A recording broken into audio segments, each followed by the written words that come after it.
Kementerian PUPR mengakui backlog menjadi persoalan yang dihadapi sektor perumahan. Kolaborasi seluruh pemangku kebijakan Kampung kumuh diharapkan dan mampu sempit. menyelesaikan persoalan. Bangunan yang ada pun didominasi bedengseng yang usang. Permasalahan perumahan dan permukiman di Indonesia merupakan permasalahan yang paralel, permasalahan yang saling merambat dan terkoneksi satu sama lain. Kita semua tahu kan, rumah itu salah satu kebutuhan paling utama agar kita tetap bisa bertahan hidup. Kita butuh untuk tinggal di rumah dan lingkungan yang sehat, aman, nyaman, dan harmonis. Selain itu, rumah juga merupakan kebutuhan dasar manusia dalam meningkatkan harkat, martabat, mutu kehidupan, dan penghidupan, serta sebagai pencerminan diri pribadi dalam upaya peningkatan taraf hidup, serta pembentukan watak, karakter, dan kepribadian bangsa. Tapi ternyata masih banyak saudara-saudara kita di Indonesia yang tinggal di perumahan dan permukiman yang kumuh, rumah yang tidak layak huni, jalan lingkungannya buruk, tidak tersedia akses air minum, drainase tidak memadai, pengelolaan limbah dan sampahnya yang tidak baik, serta minimnya proteksi kebakaran. Rumah tidak layak huni dalam Permen PUPR nomor 7 tahun 2018 adalah rumah yang tidak memenuhi persyaratan dalam hal permukiman yang tidak layak huni, apakah karena daya beli masyarakatnya yang rendah atau harga jual rumah yang terlalu tinggi. Harga rumah terus meningkat tiap tahunnya. Memiliki atau menempati rumah di kota-kota besar tidak mudah dilakukan oleh masyarakat berpenghasilan rendah. Banyak masyarakat berpenghasilan lebih rendah memilih untuk tinggal di RTLH, namun dekat dengan pusat kota.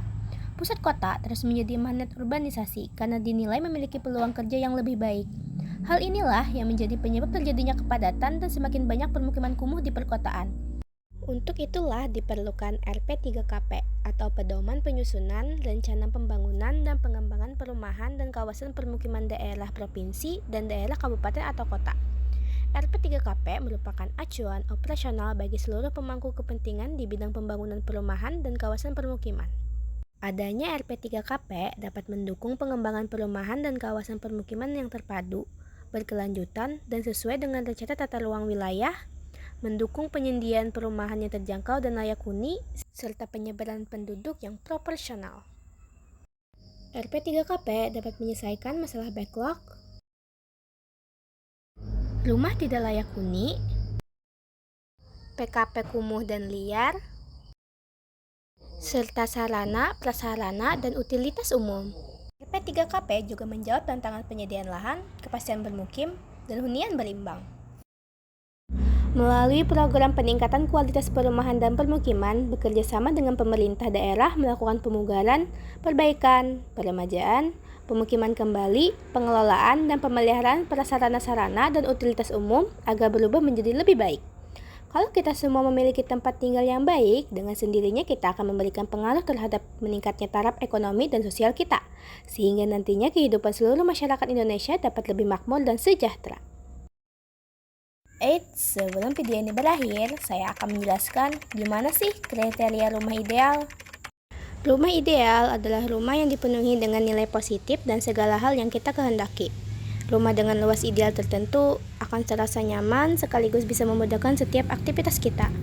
Rumah ideal merupakan rumah yang tidak hanya dilihat dari luas bangunan penampilan atau desainnya yang menarik, tapi sebelum kita membuat, membangun, atau membeli rumah baru, kita perlu melakukan perencanaan agar kelak rumah bisa sesuai dengan apa yang dicita-citakan.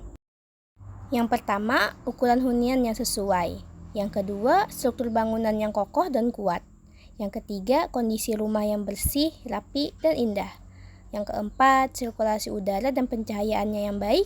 Yang kelima, lokasi yang strategis. Yang keenam, hunian sesuai selera penghuni dan estetika.